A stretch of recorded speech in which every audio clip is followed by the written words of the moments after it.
Let's see this question. The stage between two M phases is option A G1 phase, option B S phase, option C G2 phase and option D interphase. तो यहाँ पर question में जो concept हम use करेंगे वो कौन सा यूज होगा, phases of cell cycle, phases of cell cycle. तो फेजेस ऑफ सेल साइकिल की अगर बात की जाए तो दो फेजेस आते हैं, इंटरफेज एंड एम फेज। तो कौन सी स्टेज ऐसी है जो एम फेजेस के बीच में आएगी? तो अगर हम बात करें इंटरफेज के बारे में, इंटरफेस, इंटर का मतलब होता है बिटवीन,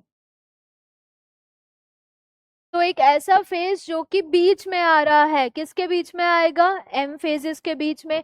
तो इसीलिए जो इंटरफेज है, this interphase occurs between two successive M phases, two successive M phase,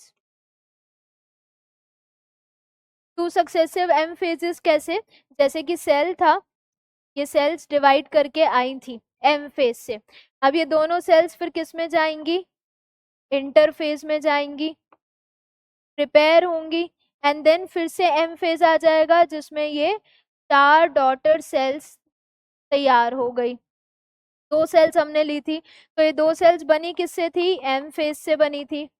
तो एम फेज हुआ जिससे ये 2 डॉटर सेल्स आ गई थी, फिर ये इंटरफेज में गई, इंटरफेज से बाद फिर से ये किस में हो गई, एम फेज से वापस डिवाइड हो गई। तो interphase occurs between two successive M phases. तो stage between two M phase is G1 नहीं है, S भी नहीं है, G2 भी नहीं है, ये सब मिला के क्या बनाती है, इंटरफेज। तो correct answer is option D, that is interface.